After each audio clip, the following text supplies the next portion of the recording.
All right, everyone, we are back.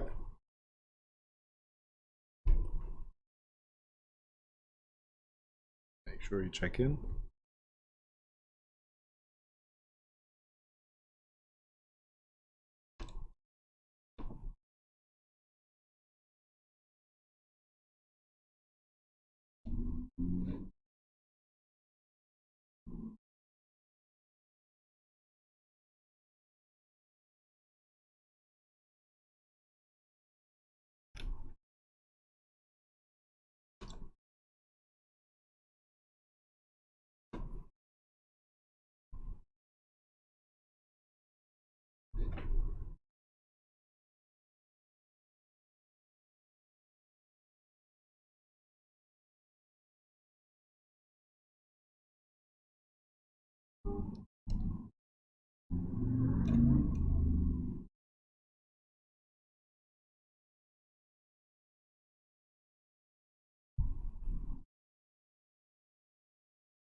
We're still missing a few of you. Come on. Camera's on. Get back.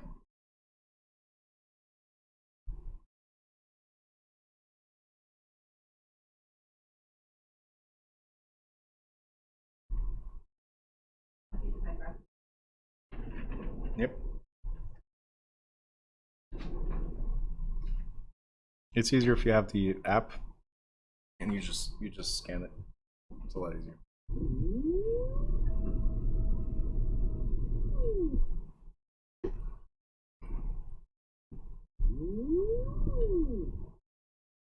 What is cold? You got cold water? You can get warm too. There's a button. Yeah.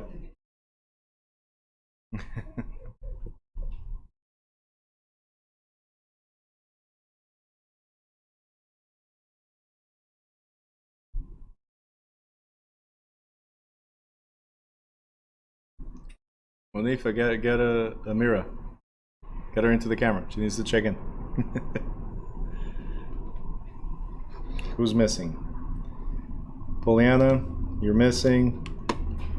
Francis, make sure your camera's on, please. Guys, check in. So we can start the next chapter.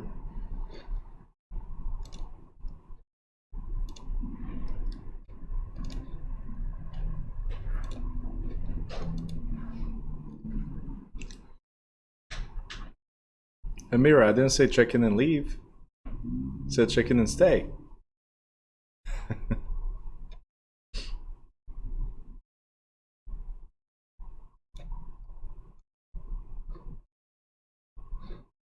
Alright, it looks like we got everybody except Wendy. I still need to take care of that with you.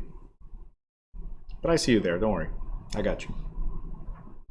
Alright, so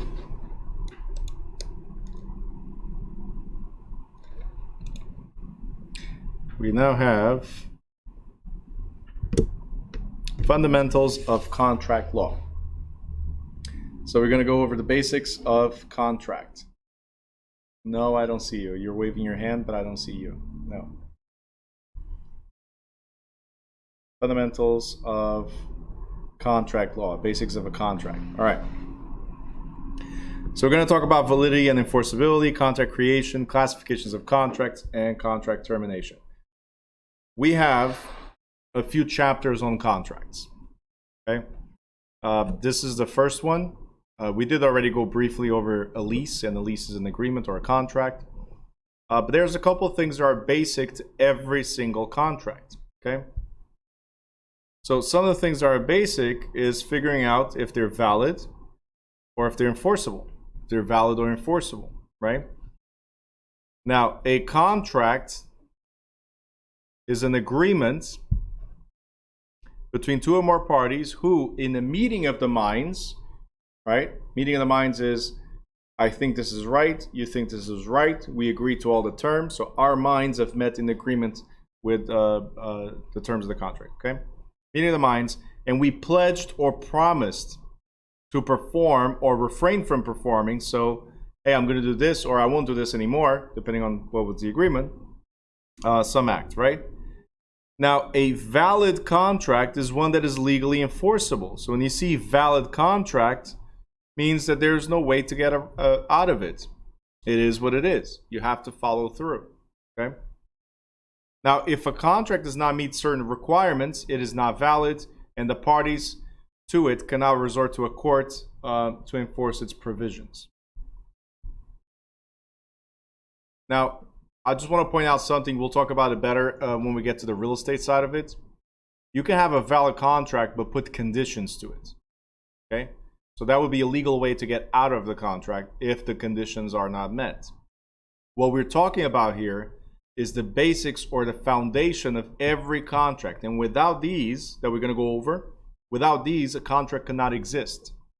So it's not valid right from the get-go, right from the beginning, not valid. Okay? Philip, provisions, yes. Terms. Okay? Now, in terms of validity and enforceability, okay, there's 4 ways that a court will look at a contract. They will look at a contract, figure out if it's valid, meaning it met all the conditions of it.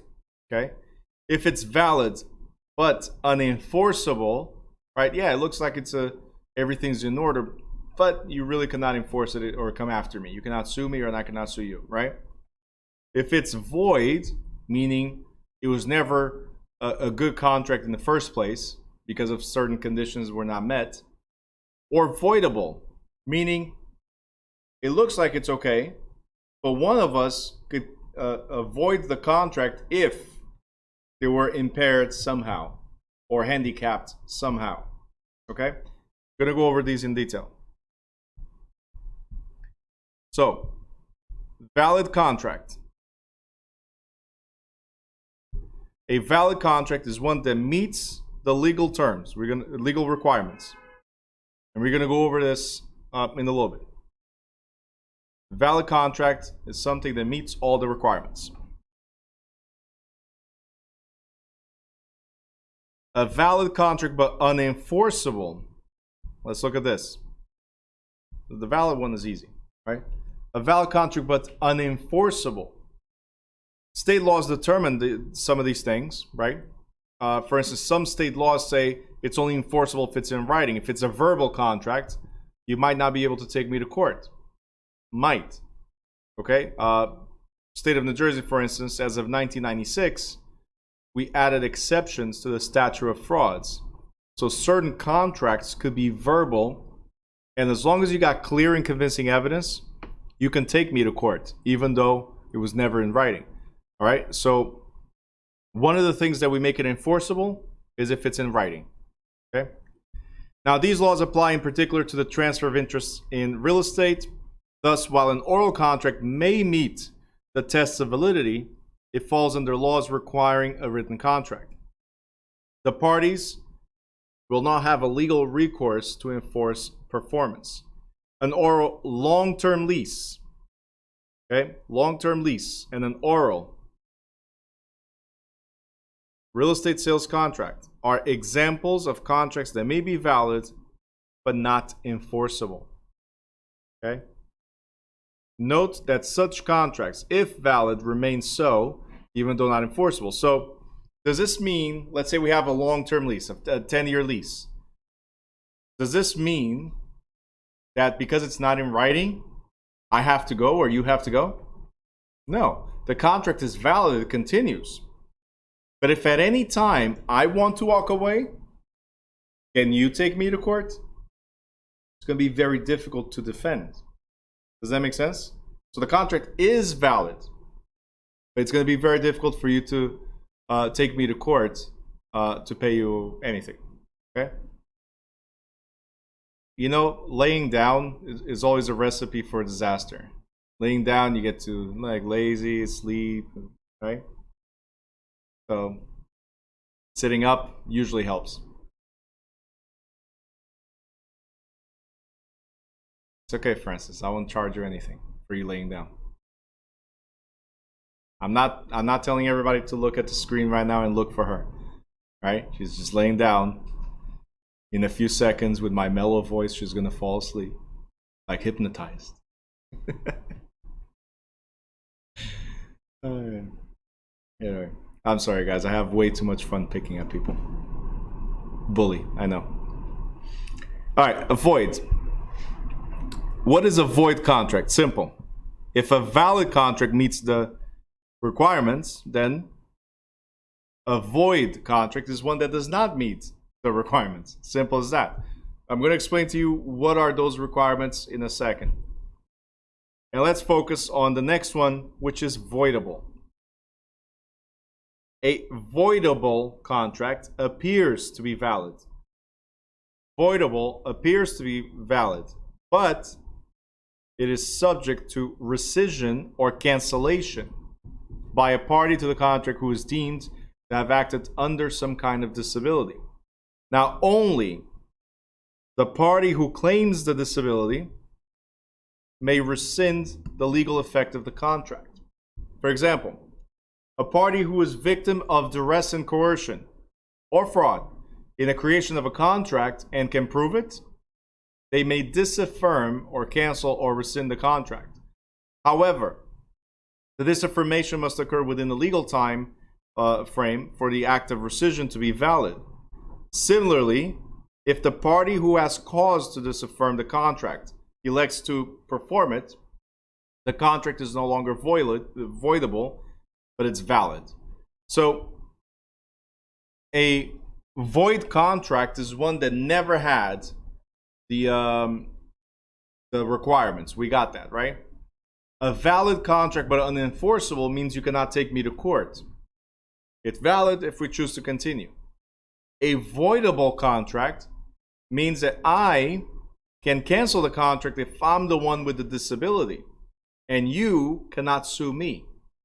Like, for instance, if we were having drinks, right? We're at a bar or at a restaurant, we're having a nice meal, and then we have a few, right? And guys, what do we have in common, all of us here right now? What do we have in common? Real estate. That's the only thing we can talk about immediately that we have in common, real estate, right?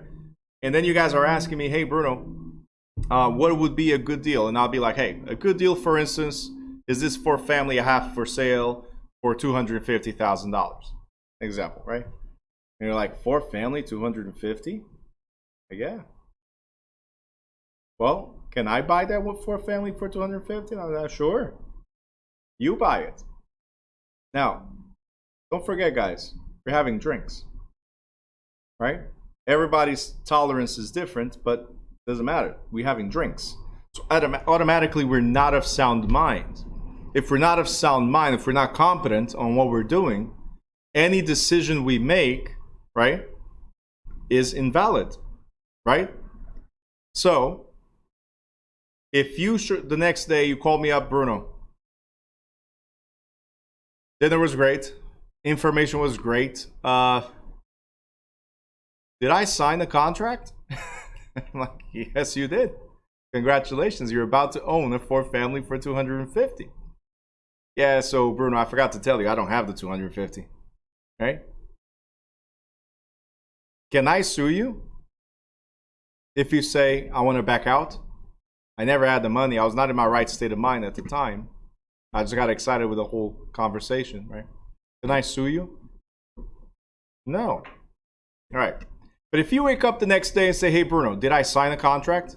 I was so excited. I'm just not sure if I did. Between the drinks and the environment, everybody and all that, and then the contract, I'm not sure. I said, yes, you did.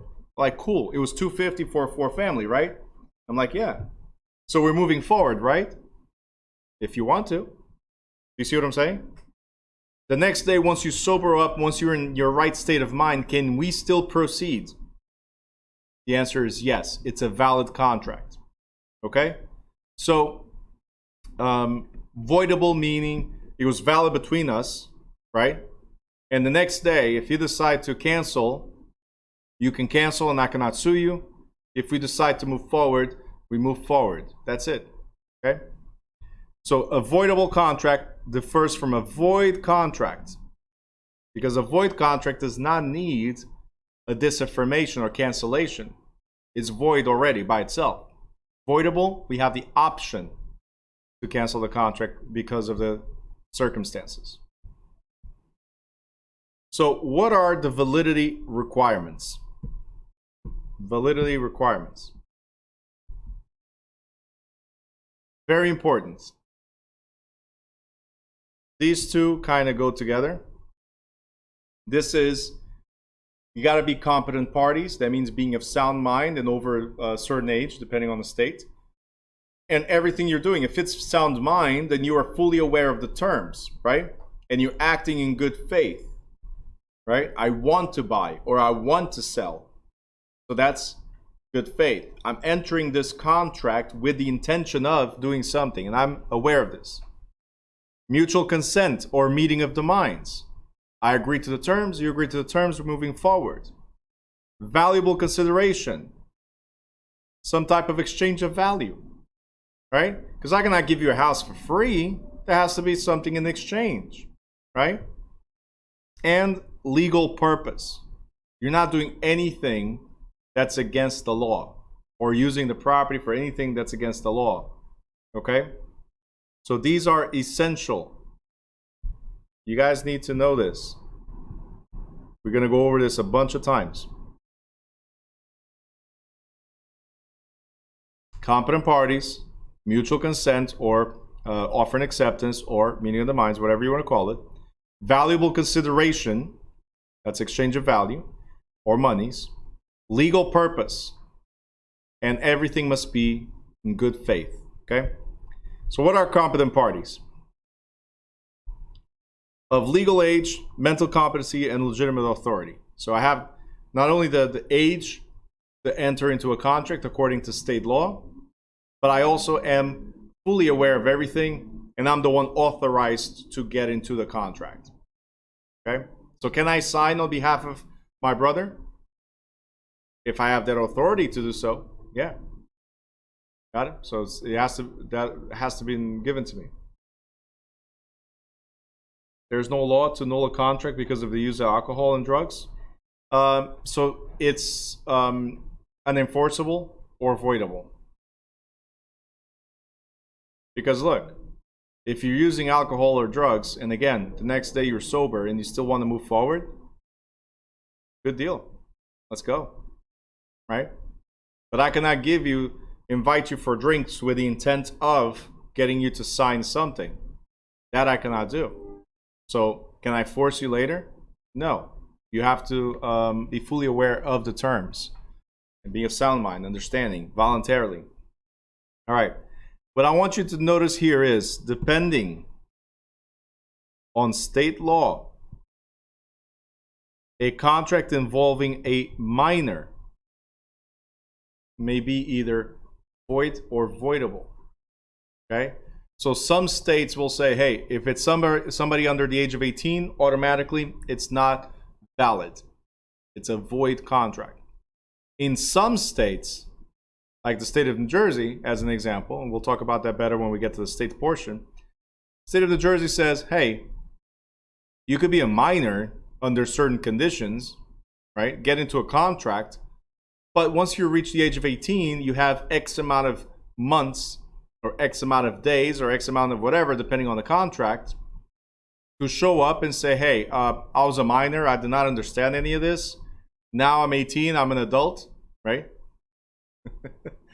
In the US, being 18 and an adult is two things that don't go together.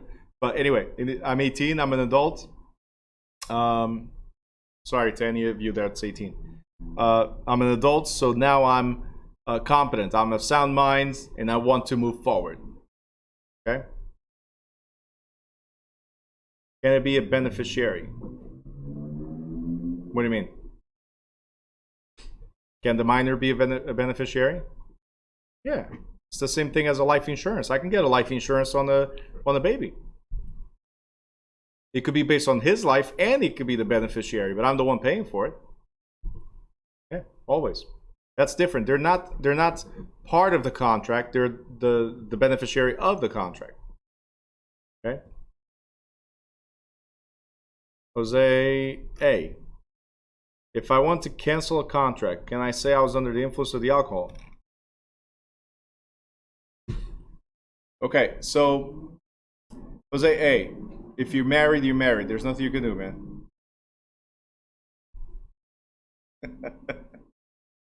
Can he say it was the influence of the? I'll just messing with you. Can he say it was the influence of the alcohol, up to a certain extent, right?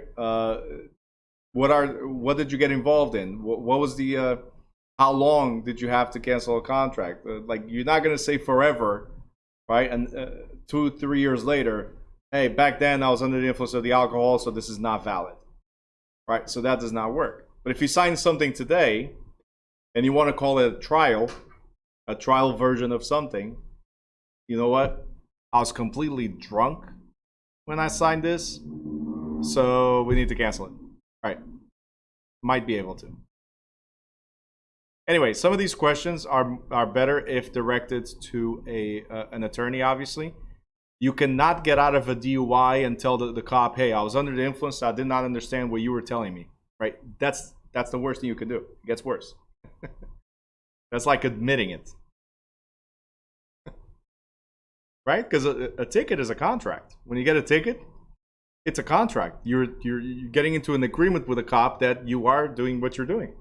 You're under the influence, you're not even aware of what kind of tickets you're getting, right? So that's another class. All right, next page. We have mutual consent, also known as offer and acceptance, also known as meeting of the minds. Offer and acceptance, meeting of the minds. This is page 131. Page 131. That means, again, we understand every single detail of the contract and we still want to move forward. Next, we have valuable consideration. This is known as compensation. I already covered that. Compensation, monies, right? So every contract must have some type of exchange.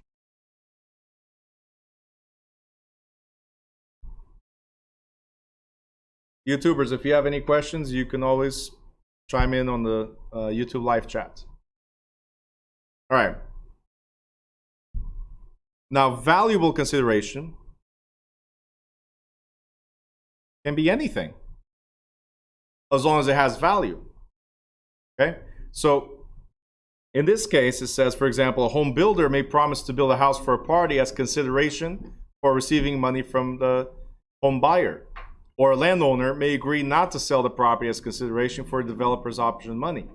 So anything could be consideration, right? Let's say, for instance, you're a realtor, right? And you want to, you're helping somebody sell. Instead of giving you money, you say, hey, I like the car you have in the garage. It's worth more or less X amount of dollars. Could you give me the car if I'm successful at selling your property? Does that make sense? Now, obviously, run this by your broker before you do any type of deal like this, right? Because your broker does not get paid with a wheel. It's either the full car or money.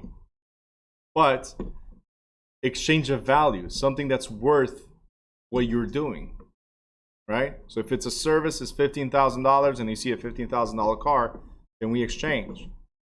Yeah, consideration. Okay. All right. There's also something called good consideration. We talked about it the other day. Good consideration could be love and affection. Love and affection, for instance, if I give my property, one of my properties, to my son on the day of his wedding, say, hey, this is now yours. Congratulations, right? What was the exchange there? What am I going to charge him? 300, 400, 500,000? No, I'm giving it to you. It's a gift in exchange for your love and affection. So when I'm older, don't put me in the nursing home. Take care of me. That's pretty much what I'm saying. That's the exchange, right? Anything can be negotiated. Love and affection. All right. Now, remember, some states also require that you have, it's not here, but it also requires that you have the full price offered on the contract. So if the property is being sold for $500,000, then it has to show that it was $500,000. Sometimes we put, oh, it was just $1. Why? To avoid taxes, to avoid transfer fees, whatever, right? Some states, they require it to be the full price. You cannot just try to avoid it, okay? All right, we already talked about consideration. We have valuable or good consideration. If it's valuable consideration, it could be sufficient or insufficient. If it's sufficient, as I just said, then it becomes a valid contract. If it's less than what it should be, then it's not a valid contract for the transfer of real estate. That's consideration. Okay? If it's not enough, right, then it's not valid. Next, we have legal purpose. Legal purpose is important as well because the content, promise, or intent of a contract must be lawful. A contract that proposes an illegal act is void. So, as an example, guys, we're all of sound mind, correct? Right? Everybody's a little crazy, but that's okay. We're all of sound mind. We're all adults, legal adults. We're above the age of 18, right? Everybody's above the age of 18? Yeah? All right, cool. So here's my proposal to you guys. You're 8? I don't know what that is. Are you 8? No? I got you. I got you. 40. You didn't have to write that. I got you. So here's my proposal to you guys. I'm going to give you $1 million. Are we good so far? You guys be happy? $1 million? Okay. I'm going to give you $1 million to sell coke. Is this a valid contract? Does it satisfy the legal purpose? Let me know in the chat. What do you think? $1 million to sell coke.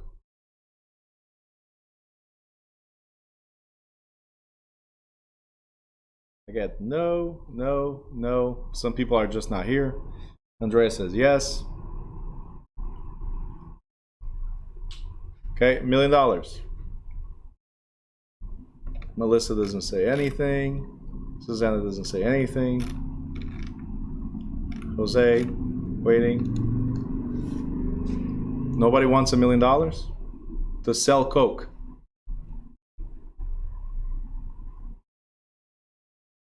Is this a valid contract? Does he meet the legal purpose?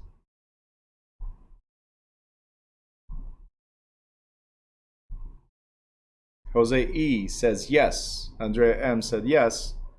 All right. So why are you guys all saying no?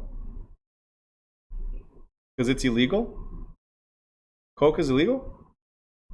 When you go to the restaurant and you ask for one, is it illegal? I didn't say at the store I was going to give you $1 million to sell coke. I didn't even say the amount of coke. You said no right away. Right? You guys didn't let me continue. Right? You said no right away. Guys, nobody calls it Coca-Cola. Nobody goes to a restaurant and say, hey, I want the steak, the fries, and can I get a Coca-Cola? No, that was like in the beginning. Right? In the beginning, maybe when Coca-Cola came out. Everybody says, I want a Coke. And they bring you Pepsi. Right? Like, this is not what I asked for. I didn't ask for a cola. I asked for a Coke. That means Coca-Cola. Anyway. So, Coca-Cola, right? So, guys, the legal purpose depends on what you are selling. So, if it's the wrong type of Coke, it's illegal, and this contract would be void right away. Right? If it's the right type of Coke, Coca-Cola, right? Then this contract will be a valid contract. Because we're all adults. There's an exchange of value, right? Void is null, yeah. So we're all adults. There's exchange of value. We agree to the terms. Now that you guys know it's Coca-Cola and not the other kind of Coke, right? Right? And we're acting in good faith, right? We're voluntarily saying, yes, I want to do this. So that's the differentiation for a valid or a void or null contract. Okay? But it's good to know your mindset. That when somebody says Coke, you go straight to the wrong one. It's always good to know. Would you like some Coke? And you guys go like, no, no. Anyway. All right. Next. Validity of a conveyance contract. What does this mean? Conveyance. Transfer. Great. Transfer of what?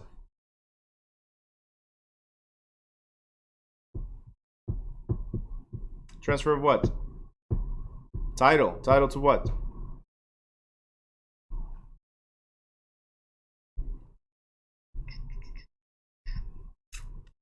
Real estate. You said property, right, Elsie? What about personal property? Right? Guys, you now, after a week, right, you should know that there's real property, there's personal property. Okay? You cannot say property anymore because now you know the difference. A phone is personal property. When we're talking about deeds of conveyance or validity of a conveyance, we're talking about transfer of title to what? To real estate. Okay? Now, if it's for the transfer title real estate, it must be in writing. So if it's for the transfer of real estate, the contract must be in writing. Okay? It must contain a legal description of the property. And it must be signed by one or more parties. Guys, what type of legal descriptions do we have? What type of legal descriptions do we have? We just had a whole chapter about it. Don't go back to your notes. The top of your head. Melissa, look at the screen and type it on the screen. She's like, let me follow. No. What do we got? Marlon, rectangular survey system. Yes. Meets and bounds. Lot and block. Correct. These are the types of legal descriptions. What about if it's a condominium? What do we need to add to it? If it's a condo on the 10th floor, what do we need to add to the description? Without checking your notes. Elevation. Very good. Okay. So if it's for contract of sale of real estate, you must have this in writing. It must contain a legal description. Very important. This has to be here always. Okay. Writing and a legal description. Very important.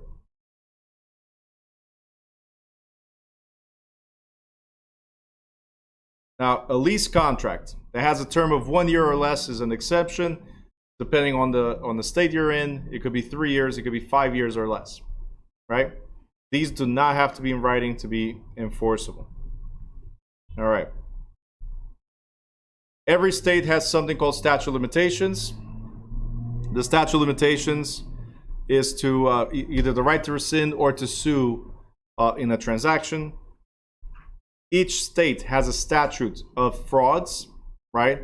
And statute of frauds requires, when you see the word statute of frauds, it requires that contracts must be in writing. Remember that. To prevent fraud, they request stuff to be in writing.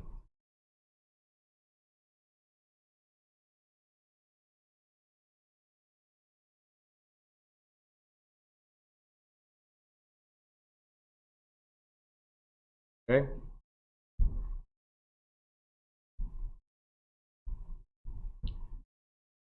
Next page, contract creation.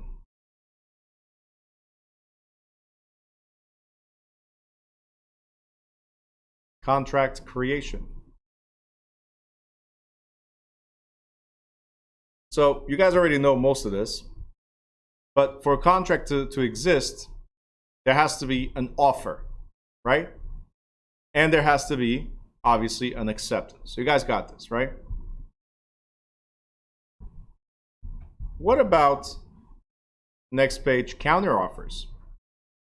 And again, I'm just going through the basics of this. There's stuff I'll slow down a little bit. Other stuff, we have the real estate contract itself.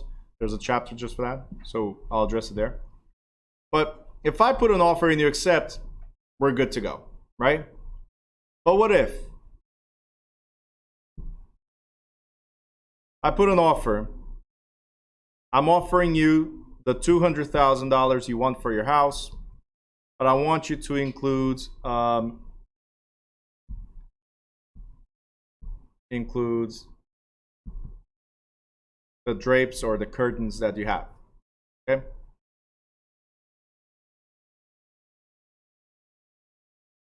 All right, hold on a second. Jose A, can you explain the statute of limitation again?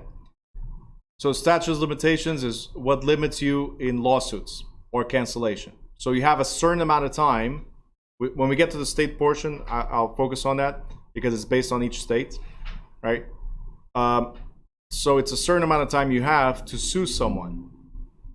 After that time, you're done. So you're limited to only X amount of years or X amount of weeks or X amount of months, depending on what it is, to take action on the contract. Okay? Statute of limitations is what limits your actions. In New Jersey is 6 years, yes. But I'll get to the state portion in the final 2 weeks, okay? All right, so back to this. Offer and counter offer. So, Melissa, I made you an offer. $200,000, including the curtains or the drapes, right? And Melissa goes like, well, Bruno, $200,000, I'm okay with. No drapes. Does this mean that Melissa just accepted my offer? Let me know in the chat. I offered Melissa $200,000, right? And I want the curtains, the drapes, whatever. And Melissa says $200,000, but the drapes, they're like from generation to generation. My great-great-great-grandmother made them, so they come with me. Okay? Did Melissa just say yes to my offer? Did she accept my offer?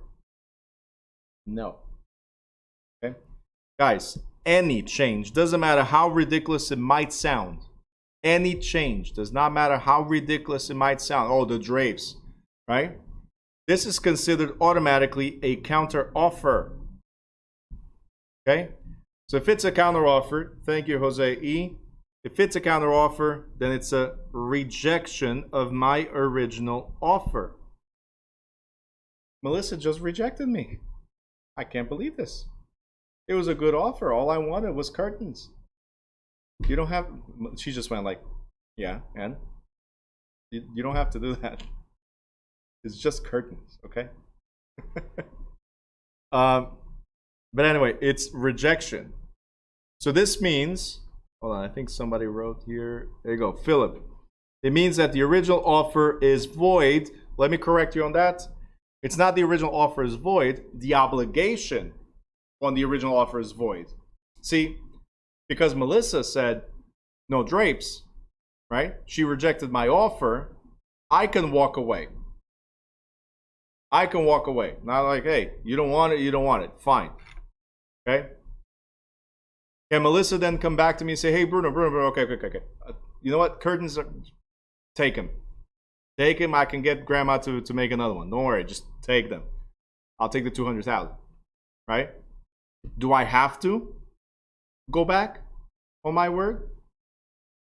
Do I have to go back to the initial offer? No, because again,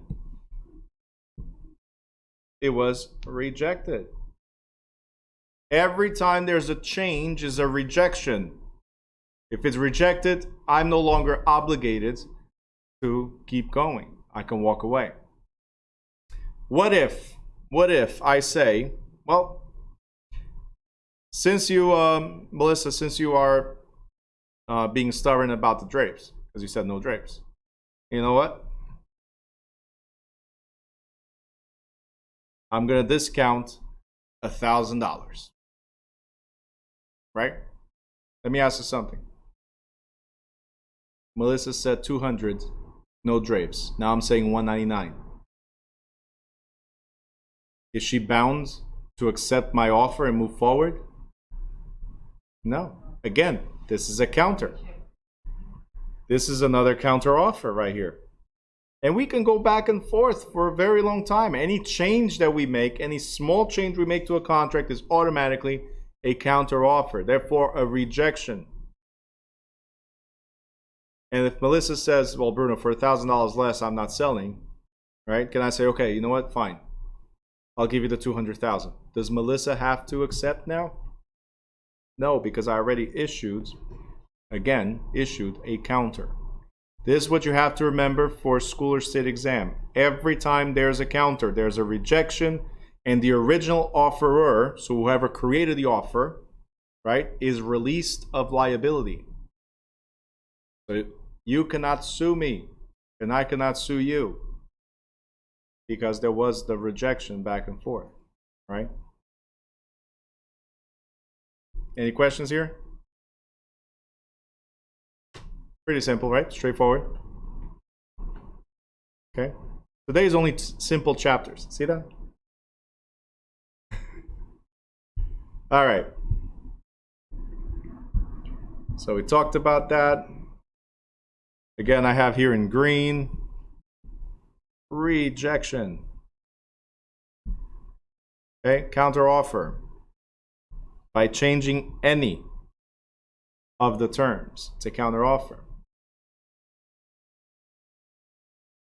Yep, Jose, heartbroken. That's it. All because of curtains.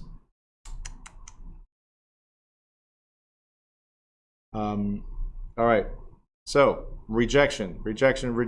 Changing any of the terms. The original offer is void. Okay. All right. Next page, we're on page 135. And around the middle of the next page, it says contract preparation. Now, this also varies from state to state. What type of contracts can us as realtors prepare? As salespeople, as brokers, salespeople. What type of contracts can we prepare? Every state determines what you can or cannot do. Most states simply say that we can prepare contracts in standard promulgated forms, and all we do is complete the blanks, right? Most states have a similar rule to this. Because guys, if we prepare a contract from scratch, or if we give opinion on a contract, then we are acting as attorneys. Is there any attorney here in the US? US attorneys? No? New Jersey attorneys? New York attorneys? California attorneys? Anyone? Right? So if you're not an attorney, you cannot give legal advice. If you give legal advice, this is called unauthorized practice of law, right? And it's huge fines against you because you're giving legal advice. Okay? So the majority of the real estate contracts that we can prepare, we'll talk about that better in the state portion because it varies from state to state. The majority of contracts we can prepare are standard forms and usually for residential properties. What are residential properties? Anything up to 4 families. So 1 to 4 family, right? Usually those we can prepare, right? Again, we get to state portion, I'll explain more in detail.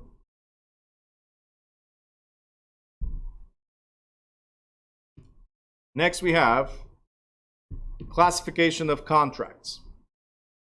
Now, a contract, you guys already know this one. Maybe oral or written, correct? It could be a verbal contract where I say I'm going to give you something, you're going to give something to me, or I'm going to rent it to you and you're going to rent from me, whatever. It could be a verbal agreement, right? Or it could be in writing. That everybody knows. The thing that we probably do not know is the difference between expressed or implied contracts, unilateral versus bilateral contracts, and then executed versus executory contracts. Now, those are things that might get confusing for you. Oral, it's a verbal contract. Written is in writing, obviously. But I want you to go to expressed or implied. Okay. An express contract is one where we stated and agreed to all the terms. Okay? We stated and agreed to the terms. Where an implied contract, it's based on actions. Okay? No worry, Pollyanna. I hope you feel better. All right, so express contract. An express contract is where I'm telling you guys, and you guys sign an agreement, or you read the agreement when you purchased the course. It says you have to do 75 hours, or at least 90% of the course, right? It's stated, it's expressed, okay? It's also expressed the days you're going to be in the class, and it's expressed the hours you're going to be in the class, right? That's expressed contract. It's told to you, okay? Implied contract is what is expected of people to do, as an example, okay? So what is expected of you for this contract to be valid? For you to be able to sue me and say, hey, Bruno, you did not do your part. What is expected for you to do on your end? Well, it's expected that you're studying, right? You're showing up, you have to show up, Philip. So that's stated. I said you need at least 90% of the 75 hours. So that's stated. But the showing up on time, right?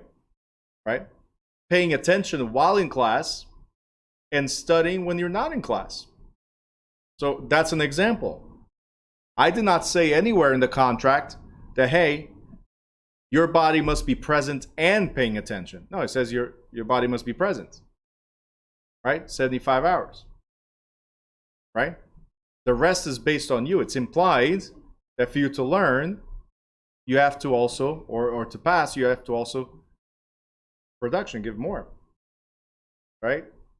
Wendy goes, giving 100% of yourself. No, Wendy, give it 150% of yourself.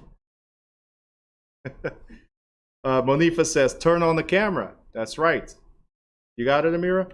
So, that was Monifa, not me. Jose A says, pass the exam. Well, the passing the exam is not implied, right? You have to pass the exam in order to move forward, unfortunately. What's implied is that you do all these things so that together with me teaching, right? You do all these things to reach the goal, which is passing the exam. Okay? Amir, that's right. Your camera is always on. You know, this was kind of like a read between the lines type of thing, but okay. Well, at least my camera's on. I might be on the other side of town, but my camera's on. Anyway. All right. So anybody has questions on expressed or implied? Easy, right? Okay. Now, the next one we have is bilateral versus unilateral. The word lateral means side. Okay? Side. Lateral, side. Okay? Bilateral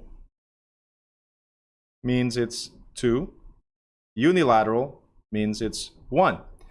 So a contract or agreement is either unilateral, where only one person has to take action before the other one can do something, or obligated to do something, or a bilateral agreement where both of us must do something. Okay? Jose E says, get up at 3:30 in the morning, take the pre-recorded course videos at 5 a.m. Listen, if that works for you, go ahead. I don't get up at 3:30. I usually go to bed at 5 or 6 a.m. So I would do the reverse, right? But whatever works. So a bilateral contract, two parties, right? Bilateral. means both parties, they promise to perform. So the seller says, hey, I'm selling. The buyer says, hey, I'm buying. And I promise to do positive things towards the contract, right? So as a seller, I'm going to get the CO. I'm going to get the title issues resolved. I'm going to get the payoff letters. I'm going to get everything ready for it, right? As a buyer, right, I'm going to get the pre-approval letter. I'm going to request inspections. We're going to do things to reach the ultimate goal. Both of them must take action. It's not like the seller goes like, all right, buyer, I'll wait for you to complete your part and then I'll do my part. If you do yours, I'll do mine, right? No. A bilateral agreement is both parties must do something. Bilateral agreement, both parties must do something, right? A unilateral agreement means only one party promises to do something. And this party says, I'll do it if you do something. Okay? So if it's an option agreement, you guys remember lease with option to buy? Okay? If you buy a car right now, if you lease a car, right? If you lease a car right now, or if you lease a house, that comes with an option to buy. Does the buyer have to buy? No, I'm just renting it. I'm leasing it. I have an option to buy. So with that being said, does the seller have to sell? Nope. Only if the option is exercised, right? So during the lease period, the seller cannot sell to anyone else, but the seller also doesn't have to sell to you, right? Because you're a renter, you're a tenant, okay? The seller is only obligated, the seller only promises to sell if you exercise your option to buy. So if after 3 years, you show up and say, hey, seller, I want to buy, I want to exercise my option, right? The landlord now effectively becomes a seller. Now they have to sell because you're exercising the option, okay? So the seller will only sell if you show up and say, yes, I want to buy. So I'll do this if you do that. You got it? Kinda? Anybody?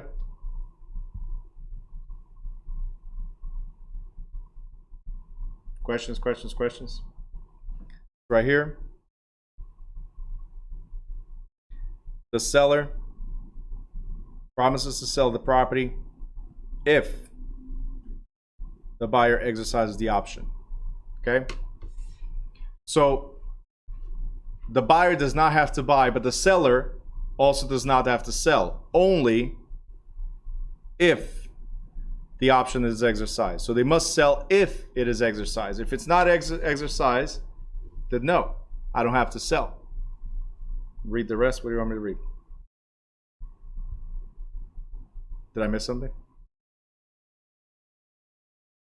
Well, the seller, okay, I cannot sell to anyone else, but I don't have to sell to you, right, during the option period. Okay? I don't have to do anything during the option period. I can sit back, relax. Okay? Now, if, that's what I was telling you, if you as a buyer show up in Bruno, I want to buy. After the 3 years, I want to buy. Then now, yes, I'm obligated because I promised that in the future, if you do, right, I would. Okay? So do I have to sell to you during the option period? No. Do I have to do anything during the option period? No. But if, that's why I put the if right here, right? But if the buyer, which is the tenant, right, says, Bruno, I like the house, I test drove the house, I like the neighborhood, I got my finances in order, I want to buy your property. Okay? Now at this moment, because we made a promise years ago, at this moment, I must sell. Okay? But the key words for both of these was if. If. Okay? The seller must. They cannot sell to anyone else because you have the first option. Okay? They cannot sell to anyone else because you have the first option. They're the ones that are locked. Like an insurance company. Everybody has insurance? Okay? Does the insurance company have to give you money? They do. If you put a claim. That's the only promise. Until you put a claim, do they have to give you money? No. So that's what I was trying to say. The if is key. While, let's say it's a life insurance. While you're alive, do they have to pay out the death benefit? No. Health insurance. While you're healthy, you don't go to the doctors. Do they have to give money to compensate the doctors? No. If you're not there, if you're not putting a claim, right? Here's the same scenario. An option agreement is unilateral because one person must do something in order to compel the other one to do something. Okay, I'll do this if you do that. Okay, versus here, where we both must do something to move forward. Okay? Questions? Better now? Like a will? Oh yeah, I'll leave everything to my kids. Right? In a will, I'll leave everything to my kids after I die. Right? So if I die. If I don't die, can I sell everything that's there before I die? Sure. So it's only effective after. Okay. So that's similar. Yep.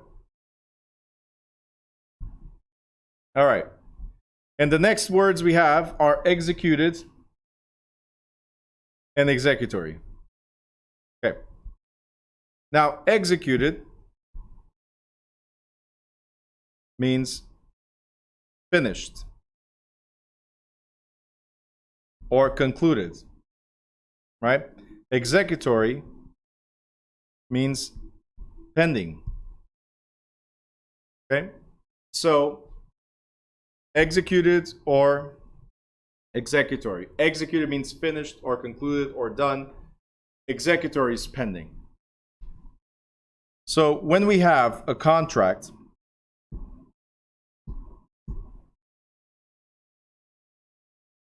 there's a time period. Here is the offer. Okay? And then the offer, if accepted, okay? If accepted, becomes a contract. Okay? An offer, if accepted, becomes a contract. After that, we have what we call attorney review. We have inspections. We have appraisal. Okay. We have title. Okay. We have mortgage commitment. So funding commitment. Okay. And then we have the closing. Okay. So guys, during this period of time, right here, during this period of time,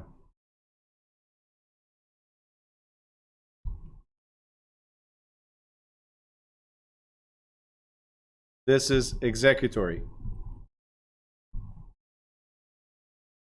Okay. Executory because it's pending what? It's pending certain actions. It's pending the contract. I'm sorry, as soon as the contract starts, offer means nothing. It's pending the attorney review, pending the inspections, pending the appraisal, pending the title company, pending the mortgage company, and then pending the closing. So until we get to the day of the closing, it's executory, pending, waiting for certain things to happen. When we get to the closing, it is now done, concluded, finished. So it becomes executed. Jose, correct. Yep. All right. So from the contract signing all the way to closing, Executory, pending things to happen. Okay? We get to the closing and we exchange the key for a check, right? Now it's executed, it's completed, it's done. Questions? Straightforward as well, right? It's just associating the words. Executed, off with the head, finished. Okay? So we closed, we're done. Executory, just pending. Pending something happening. Okay?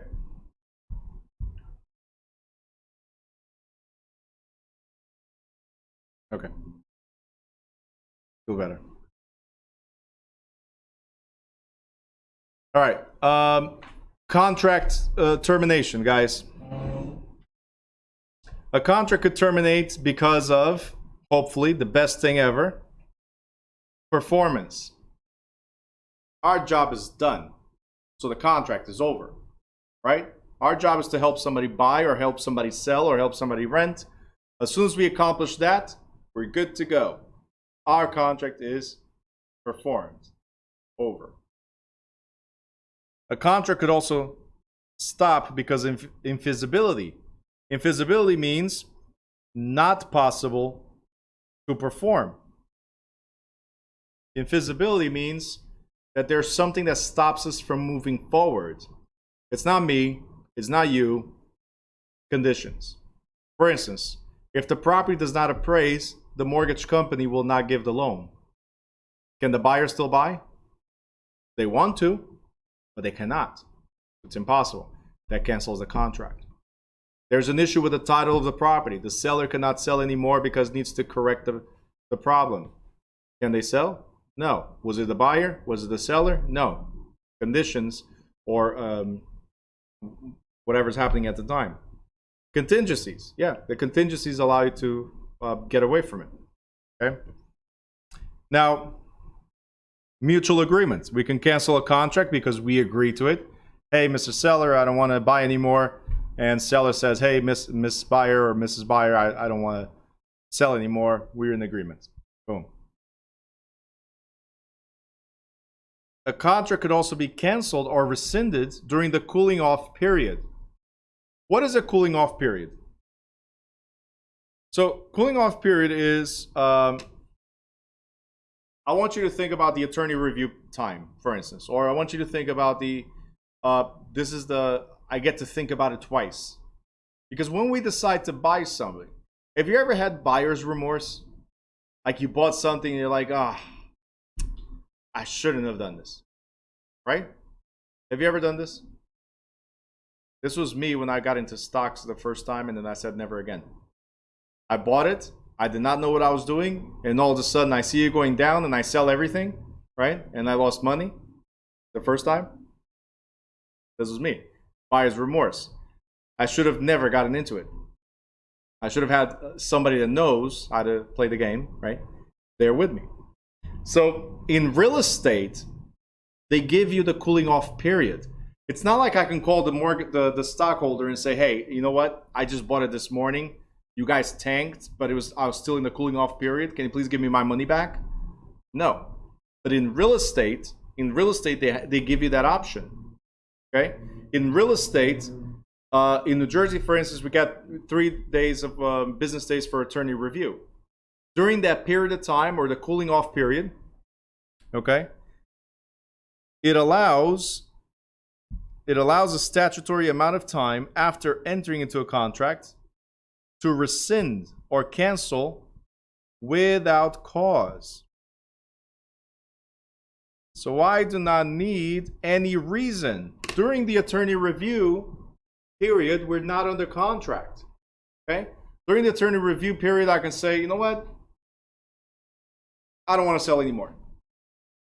And guess what? You cannot sue me. You know what? I don't want to buy anymore. Guess what? You cannot sue me if it's within that period.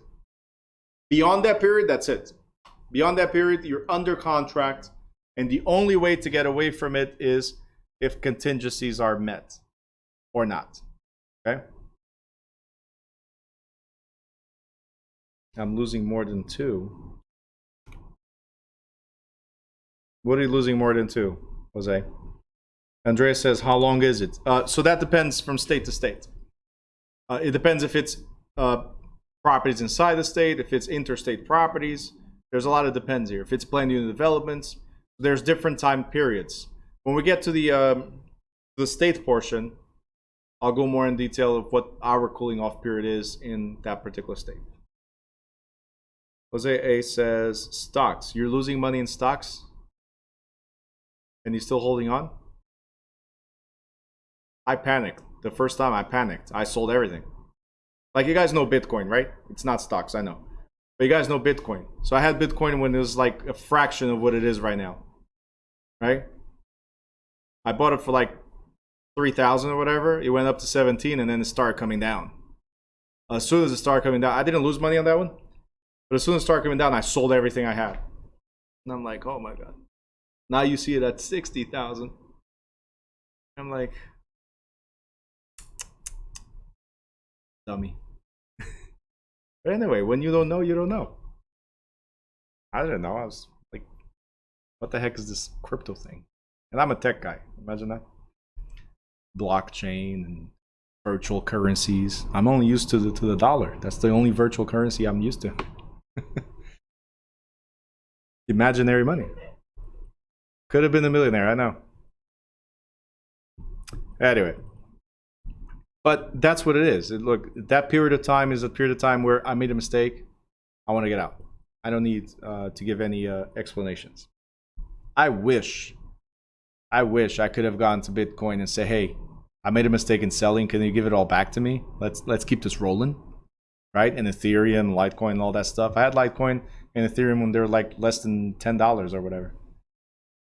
Ethereum is like 4,000 now. Yep, Jose. There you go. All right, anyway. The other way to cancel contracts, revocation. Revocation is a cancellation of the contract, but if the seller says, I don't want to sell anymore, and we're under contract, it might come with certain type of penalties, right? So you might be able to sue the seller for not selling anymore. Abandonment. If we fail, it's the same thing. There might be penalties if you abandon the contract. Lapse of time, so if it expires, right? Now, the problem is when you breach or break a contract or default on a contract, we had this word yesterday, right? Default. When you breach, break, or default on a contract, I, the buyer, can sue you, the seller. Or you, the seller, can sue me, the buyer, right? Breach of contract, also called default. If that happens, we have the options to rescind, which is cancel. Okay. We have the options to forfeit, which is give up. We have the option to sue for damages, so compensation.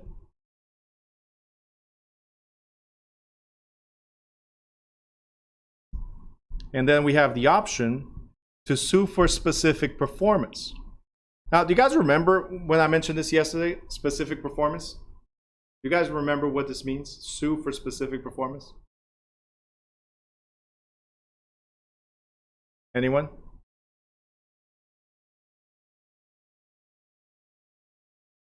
Without going back on your notes. Thank you very much.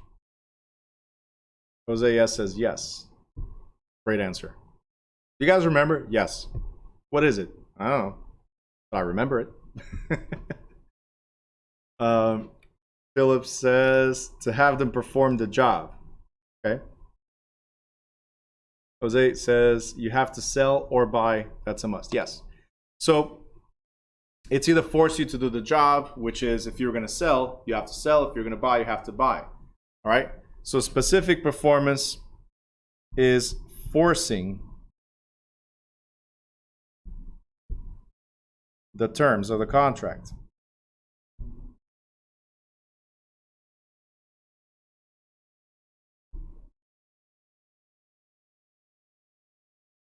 Okay. Jose A, injunction is a court order. So no.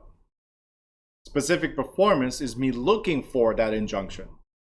Okay, so it's me asking the judge, Your Honor, please order them. So that will be the injunction side of it. Please order them to do so. If the judge gives the order to do something, then it's an injunction. Okay? All right, so what is rescission? Cancel. What is forfeiture? Forfeiture is giving up, forfeit something. What is suit for damages? I'm looking for compensation. What is a suit for specific performance? I'm suing you to complete or accomplish the terms of the contract. Okay? That's it.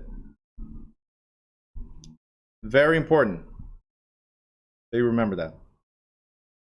Guaranteed to be some type of question regarding lawsuit for specific performance.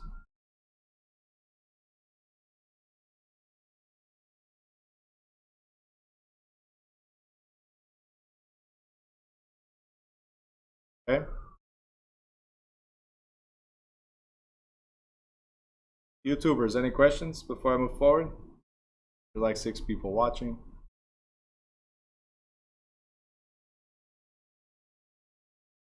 Wendy's running away. Terrible, terrible, terrible. Francis fell asleep.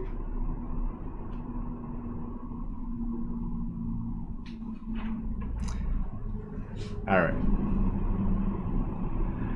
Susanna's like, where's my wine? All right. That's it, guys. Susanna's like, thank God. All right. Wendy, you can run away. We're done. There's no problem you being on the road anymore. We're done. Okay? Guys, if you have any questions, you have the group chat, the WhatsApp group. Ask the questions there. Make sure you're studying. Make sure you're watching the video replays. You're practicing in the student portal. There's a lot of resources there. Take advantage. Ask questions, ask questions, ask questions. We still have a few weeks to go, but it gets tougher and tougher if you're not reviewing things on a regular basis. Okay? So, all right, Jose, I'll check it out. Wendy? No, I'm sorry. I'm not calling you. You're running away. How am I going to call you to help you with something and you're not even home? Can't. All right? So, I will check it, Jose. I'll check it. All right, guys. You have a great evening.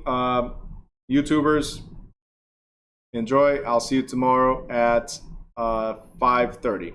Okay, guys? Good night.